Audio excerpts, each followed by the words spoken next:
Una sala oculta detrás de un templo egipcio lleva más de 100 años inundándose. En su interior, 10 pilares de granito se levantan sobre el agua y algunos de sus bloques pesan cerca de 100 toneladas. No hay mortero que los mantenga unidos. Ninguno. Las juntas están cortadas con una precisión tal que ni siquiera la hoja de un cuchillo logra colarse entre las piedras. El agua brota desde el nivel freático y forma una especie de isla en el centro de la sala, y quizá por eso se le dio el nombre de Osireion. Sus umbrales superan los 3,6 metros de altura, demasiado altos para cualquier persona que haya vivido allí. Alguien construyó esto antes de que Egipto tuviera siquiera un nombre para sí mismo. Y, quienesquiera que fueran, nada dentro de esta sala demuestra que fueran humanos. Egipto tiene miles de ruinas antiguas, templos, tumbas, pirámides, todas plenamente explicadas, todas datadas, todas comprendidas, pero escondida detrás de uno de los templos más grandiosos del país hay una sala que rompe todas las reglas. Se llama el Osireion, y durante más de 100 años nadie ha sido capaz de explicar cómo fue construida ni quién la construyó realmente. Bienvenidos. En este canal exploramos los grandes misterios del pasado y aquello que la historia todavía no logra explicar. Si te apasiona descubrir la verdad oculta detrás de lo imposible, te invitamos a suscribirte. Ahora, continuemos. Para entender por qué esta sala representa un problema tan grande, primero necesitas ver dónde se esconde. Abidos se encuentra en la orilla occidental del Nilo, en el sur de Egipto, a unos 480 kilómetros al sur del Cairo. Durante 3000 años, este fue el suelo más sagrado del país, y fue aquí donde un faraón llamado Seti primero levantó uno de los templos más magníficos de la historia egipcia, cubierto de arriba a abajo con tallados detallados y hogar de una célebre lista de reyes egipcios grabada en piedra sólida. Pero si caminas por detrás de ese templo, apenas unos 8 metros hacia atrás, el terreno desciende, y en esa parte más baja se asienta el Osireion. Aquí hay algo que debería inquietarte de inmediato. Los constructores de Seti no edificaron sobre él, edificaron a su alrededor. La parte trasera de su templo se curva, se estrecha, se desvía a sí misma, como si algo ya estuviera allí y nadie tuviera permitido tocarlo. Hoy, la mayoría de los investigadores coinciden en una misma explicación. El Osireion ya estaba en pie antes de que Seti llegara. Entonces, ¿por qué importaba tanto este terreno como para que un faraón construyera su templo rodeándolo en lugar de atravesarlo? Porque los egipcios creían que este punto exacto guardaba el cuerpo de Osiris, su dios de la muerte. La leyenda contaba que su cuerpo había sido despedazado y esparcido por todo el país, y que sus restos más sagrados fueron enterrados justo aquí. No era una historia contada para entretener, era el centro mismo de la religión egipcia. Solo los sacerdotes autorizados mediante una iniciación secreta podían acercarse. Todos los demás debían mantenerse alejados. Y este terreno no solo albergaba mitos, también albergaba cuerpos reales, personas asesinadas por razones reales. A menos de 3 kilómetros del templo de Seti, los arqueólogos hallaron la tumba de un rey temprano llamado Dyer, rodeada por 318 tumbas independientes. Otras 269 sepulturas rodean la zona a su alrededor. La mayoría de las personas enterradas allí eran mujeres jóvenes, probablemente tomadas de su propia casa. Y aquí está el detalle que hace imposible apartar la mirada. Cada una de esas tumbas comparte el mismo techo. Eso significa que todas las personas enterradas dentro de ellas murieron el mismo día, sepultadas juntas en el instante en que su rey fue enterrado. Cientos de personas asesinadas a la vez, enviadas a seguirlo hacia lo que viniera después. Este es el terreno sobre el que se construyó el Osireion, un suelo ya empapado de muerte mucho antes de que Seti apareciera. Y en 1902, cuando por fin los arqueólogos excavaron ese terreno más bajo, detrás de su templo, lo que encontraron no solo parecía antiguo, parecía estar fuera de lugar. En 1902, un equipo de arqueólogos comenzó a excavar detrás del templo de Seti. La excavación estuvo dirigida por Edward Nabil, quien trabajaba para el Fondo de Exploración de Egipto. Junto a él estaba Margaret Murray, una investigadora cuidadosa y minuciosa que trabajaba bajo la dirección del famoso arqueólogo Flinders Petrie. Ninguno de ellos tenía la menor idea de lo que estaban a punto de descubrir. La entrada era un pasaje de piedra que se extendía 69 metros en línea recta hacia el interior de la tierra. Los alejaba de los muros brillantes y pintados del templo de Seti y los conducía a la oscuridad total. Cuanto más se adentraban, más agua cubría el suelo bajo sus pies. Para cuando llegaron al fondo, ya no caminaban, avanzaban entre el agua. No era una excavación normal. Era un descenso lento a través del agua que subía, hacia una cámara que había permanecido sellada y olvidada durante miles de años. Y entonces sus antorchas lo iluminaron. 10 pilares enormes, tallados en granito rojo macizo, emergían del agua en 2 hileras rectas, sosteniendo gigantescos bloques de piedra por encima de ellos. Algunos de esos bloques pesaban cerca de 100 toneladas. Eso equivale aproximadamente al peso de 15 elefantes adultos, sostenidos por nada más que piedra equilibrada sobre piedra. Para ponerlo en perspectiva, los bloques más grandes dentro de la cámara más célebre de la Gran Pirámide pesan entre 50 y 80 toneladas. Lo que Nabil y Marray contemplaban era más pesado que cualquier cosa hallada dentro de la estructura más legendaria de Egipto, pero el peso ni siquiera era la parte más perturbadora. Estos bloques estaban encajados sin ningún tipo de mortero, sin pegamento, sin relleno, sin nada que los uniera salvo la forma en que fueron cortados. Y estaban cortados con tal precisión que la hoja de un cuchillo no cabía entre ellos, ni siquiera en las esquinas, ni siquiera tras miles de años bajo el agua. Las superficies eran lisas y pulidas, claramente terminadas con verdadera destreza y paciencia, sin prisa alguna. Esta no era una estructura levantada de forma apresurada. Fue construida por alguien que quería que perdurara mucho después de su muerte. He aquí por qué ese detalle importó tanto a Nabil y a Murray en aquel preciso instante. Nada de esto encajaba con el aspecto que se suponía que debía tener una estructura de la dinastía 19. El templo de Seti, a apenas un corto paseo de distancia, estaba cubierto de arriba a abajo de pintura y tallados, exactamente lo que cabría esperar de aquella época. Este espacio no tenía nada de eso, sin color, sin decoración, solo piedra fría y silenciosa, apilada con un nivel de precisión que resultaba completamente ajeno a su tiempo. Y esa contradicción fue lo que más los inquietó. La excavación en sí fue brutal. El agua subterránea no dejaba de subir alrededor de sus botas durante todo el proceso, a veces más rápido de lo que ellos lograban achicarla. Grandes secciones de la estructura inferior permanecían por completo sumergidas, por más que se esforzaran. Cada paso adelante significaba más barro, más frío, más piedra que no podían ver ni estudiar del todo, oculta justo bajo la superficie. Cuando por fin lograron salir de nuevo al exterior, una pregunta los persiguió al abandonar aquella cámara y nunca los dejó. Si esto no había sido construido como se construía cualquier otra cosa de la época de Seti, entonces, ¿quién lo construyó en realidad? ¿Y cuánto tiempo llevaba allí, silencioso e inundado, antes de que comenzara el reinado de Seti? Esa pregunta resultó ser mucho más difícil de responder de lo que nadie esperaba, porque una vez que observas de cerca cómo fue realmente cortado y colocado este granito, la verdad es simple y perturbadora. El granito utilizado para construir esta estructura no provenía de ningún lugar cercano a Abidos. Fue extraído de las canteras de Asuán a unos 400 kilómetros de distancia y de algún modo transportado a lo largo de todo ese trayecto hasta este punto exacto. Bloques que pesaban hasta 100 toneladas fueron trasladados 400 kilómetros mediante métodos que el registro histórico de aquella época no explica con claridad.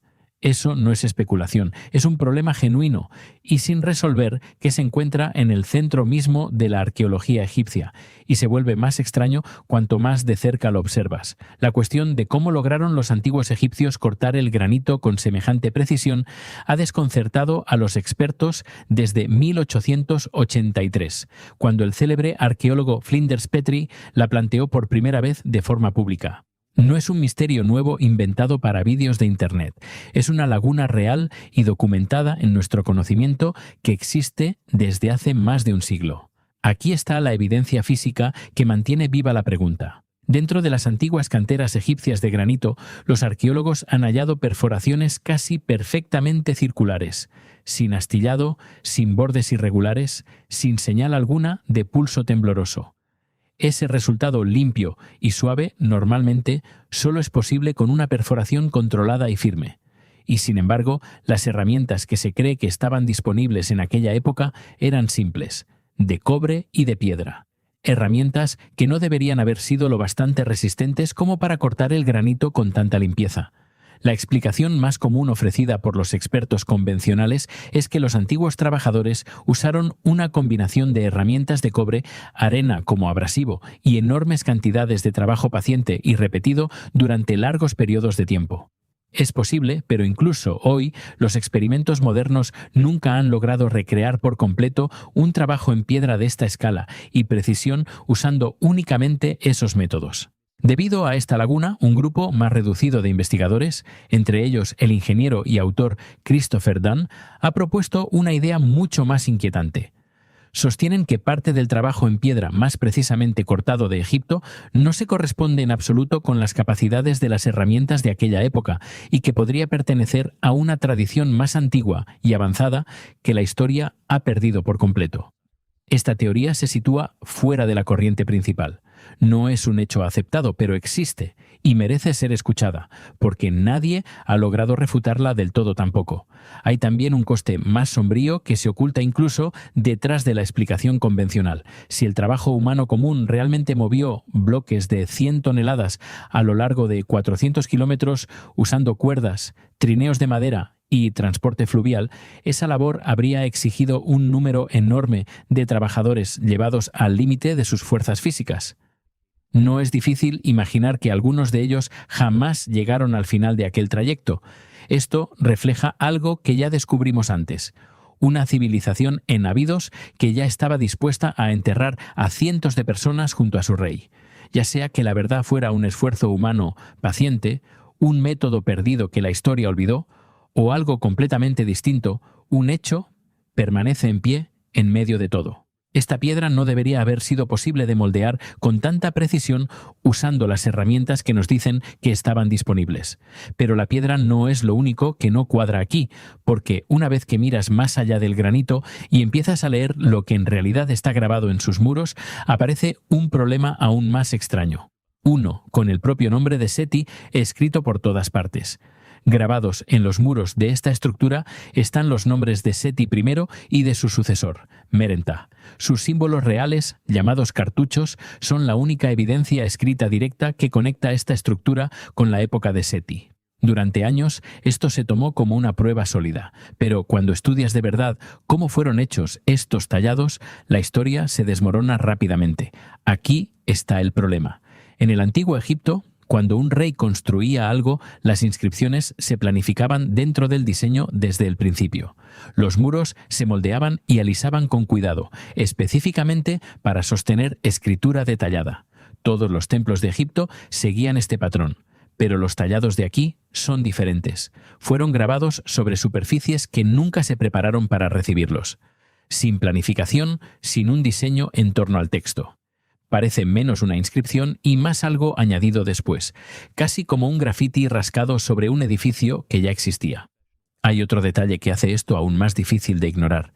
Cada vez que un rey egipcio construía un monumento para los dioses, casi siempre incluía una frase escrita específica, algo parecido a «Él hizo esto como su monumento para su padre, Osiris». Esta frase aparece una y otra vez en los templos egipcios. Aquí está completamente ausente, no borrada por el tiempo, no dañada, simplemente nunca estuvo presente. Incluso la propia entrada plantea interrogantes. El umbral que conduce a esta estructura se encuentra fuera del muro que delimita el propio complejo del templo de Seti. Si Seti realmente hubiera construido este espacio como parte de su propio monumento, cabría esperar que la entrada quedara a salvo dentro de los terrenos de su templo, no fuera de ellos. En 1933, un investigador llamado Henry Frankfurt ofreció una explicación para resolver todo esto. Argumentó que Seti construyó deliberadamente esta estructura para que pareciera antigua a propósito, como un tributo simbólico a Osiris. Esta idea, conocida como arcaísmo, se convirtió en la respuesta aceptada durante casi un siglo, pero aquí está el agujero en esa explicación que nunca se aborda.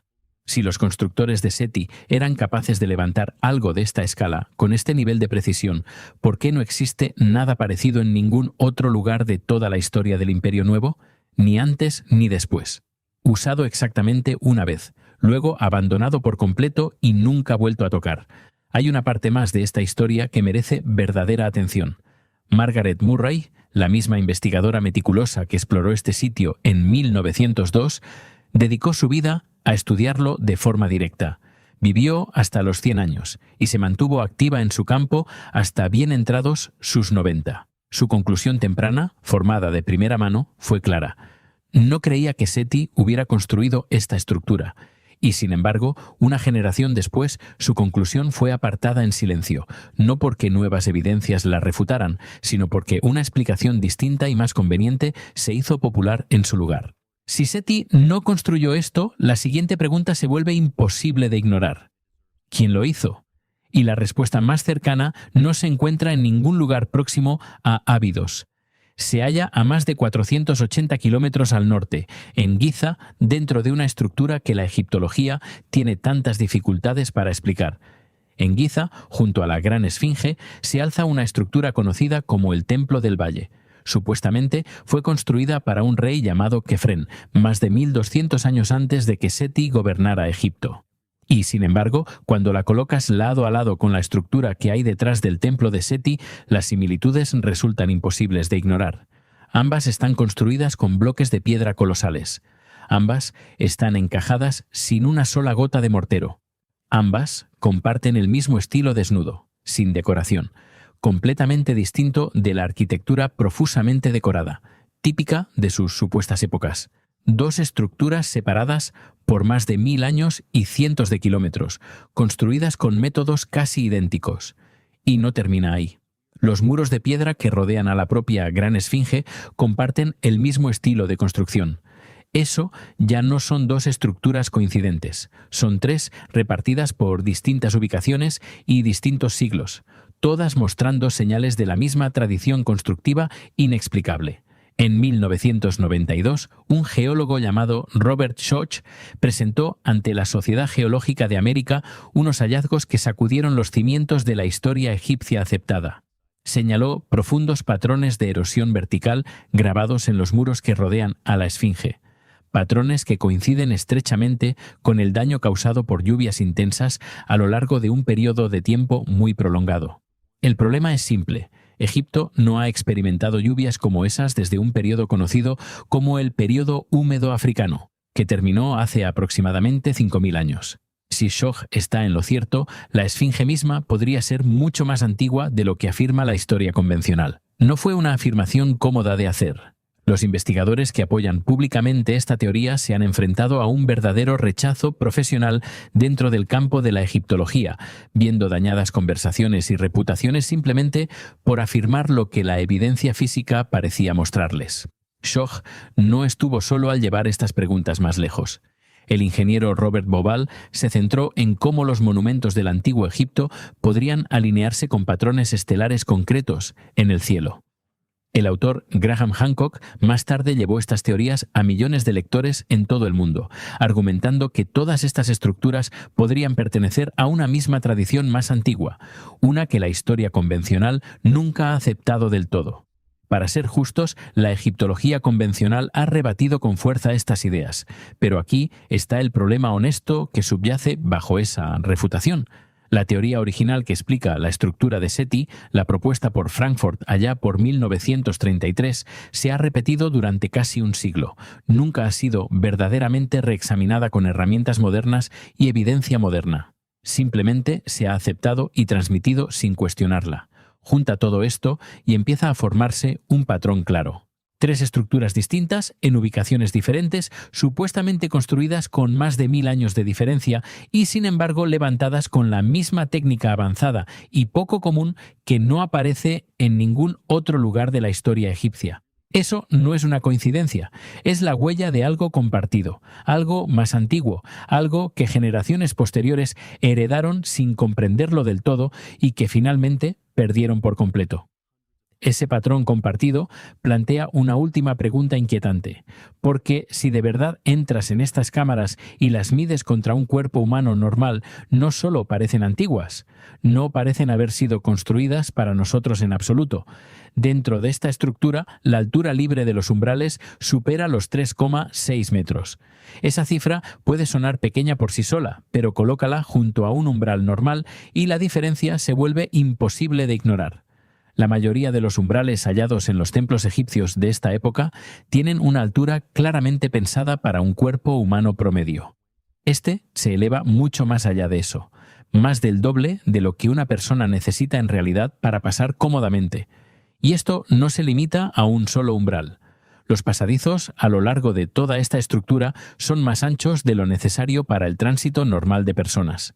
Los techos se alzan mucho más altos de lo que exige un uso práctico. Los pilares se extienden hacia arriba a una escala que supera cualquier otra cosa construida en Egipto durante este periodo. Ahora bien, hay una pregunta justa que vale la pena plantear aquí. Los templos egipcios a menudo se construían a una escala grandiosa y simbólica de forma intencionada, con el fin de representar el poder y la gloria de los dioses, más que la comodidad práctica humana. Eso es cierto y merece decirse con claridad, pero aquí es donde esa explicación empieza a resquebrajarse. Este tipo de escala descomunal y simbólica normalmente se aplicaba a las partes exteriores y públicas de un templo, las zonas destinadas a impresionar a los visitantes y a los fieles. Los espacios internos y privados de trabajo dentro de la mayoría de los templos, las áreas realmente usadas a diario por los sacerdotes, se mantenían a proporciones humanas normales. Ese patrón se cumple en casi toda la arquitectura religiosa egipcia. Esta estructura rompe ese patrón por completo. Incluso sus pasadizos internos, las partes nunca destinadas a la exhibición pública, permanecen sobredimensionados. Eso no es decoración, no es simbolismo con el fin de impresionar a los de fuera. Es una consistencia de escala que solo tiene sentido si este espacio nunca fue construido en torno a proporciones humanas desde un principio. Y aquí hay un detalle que profundiza aún más la inquietud. A pesar de estar presentado como un monumento funerario en honor a un dios de la muerte, jamás se han recuperado restos humanos del interior de esta estructura. Nadie, ningún enterramiento, nada que confirme físicamente a quién o a qué estaba destinado a albergar este espacio. Así que nos quedamos con una estructura que claramente nunca fue diseñada para el uso humano cómodo y que, sin embargo, tampoco guarda rastro alguno de nadie para quien supuestamente fue construida. Si este espacio nunca fue dimensionado para un faraón de la dinastía 19, ni tampoco para visitantes humanos comunes, la única pregunta honesta que queda es simple e inquietante. ¿A quién o a qué estaba destinado en realidad a albergar este espacio? Nadie ha dado jamás una respuesta satisfactoria a esa pregunta, y esa pregunta lleva más de un siglo posada en silencio dentro de esa piedra. Cada año que pasa se vuelve más difícil de responder, porque lo único que juega en contra de todos los que intentan resolver este misterio no es el tiempo en sí, es el agua. En el siglo I a.C., un escritor griego llamado Estrabón viajó por Egipto y escribió sobre una estructura en Abidos que se corresponde estrechamente con la que hay detrás del templo de Seti. Aquí está el detalle que lo cambia todo sobre esta cronología. Estrabón escribía más de 1000 años después de que el reinado de Seti ya hubiera terminado, y en sus escritos nunca atribuyó a Seti la autoría de la obra. En cambio, la describió como un monumento que ya era antiguo para cuando él posó sus ojos sobre él. Piensa en lo que eso significa realmente. Viajeros de la antigua Grecia ya llamaban a esta estructura vieja, misteriosa e inexplicable más de 1000 años antes de que los arqueólogos modernos pusieran siquiera un pie cerca de ella. Este misterio ha sobrevivido ya a 2 civilizaciones enteras de curiosidad, y sigue sin resolverse hoy. Y el reloj no se ha detenido. Hoy, las secciones inferiores de esta estructura se encuentran por debajo del nivel freático, y esa agua no ha hecho más que empeorar con el tiempo. Tras la finalización de la presa de Asuán, los niveles de agua subterránea en toda esta región subieron de forma brusca, empujando aún más agua hacia un espacio que ya estaba parcialmente inundado. Aquí yace una ironía amarga y dolorosa en el corazón de todo este misterio.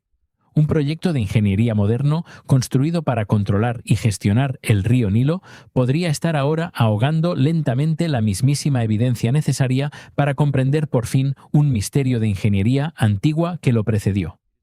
Pruebas recientes han añadido una capa aún más extraña a esta historia. El agua que hoy inunda esta estructura no es agua subterránea simple y corriente.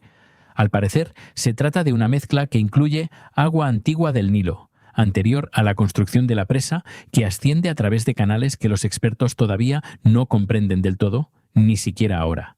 Esto crea un problema práctico y doloroso para cualquiera que intente resolver este misterio hoy. Los investigadores que tratan de estudiar las secciones inferiores de esta estructura deben trabajar a través de aguas turbias que ocultan las superficies y bloquean toda inspección minuciosa. La misma prueba que podría responder por fin a estas preguntas está desapareciendo año tras año, mientras el debate a su alrededor continúa por completo sin resolver. Así que aquí es donde todo lo que hemos descubierto finalmente se une. ¿Quién extrajo y transportó realmente esa piedra imposible? ¿Quién grabó un nombre sobre una estructura que probablemente pertenecía a otra persona mucho antes de que ellos llegaran? ¿Quién construyó una estructura casi idéntica, con más de 1000 años de diferencia, a cientos de kilómetros de distancia? ¿Y a quién o a qué estaba destinado a albergar este espacio cuando nada en su tamaño se corresponde con los seres humanos comunes? La estructura sigue allí hoy, todavía medio sumergida en el agua, todavía en pie exactamente donde ha estado durante miles de años, esperando con paciencia. Y la verdad que hay detrás de ella, sea cual sea esa verdad, se está quedando sin tiempo, porque el agua que sube a su alrededor puede terminar lo que un siglo de respuestas confiadas y convenientes nunca logró. Puede borrar la evidencia por completo antes de que nadie llegue jamás a demostrar la verdad con certeza. Llegamos al final de este video. ¿Qué crees tú que se esconde realmente dentro de los Sireyón? ¿Un secreto perdido de la ingeniería antigua o algo que aún no nos atrevemos a nombrar? Déjalo en los comentarios. Gracias por acompañarnos.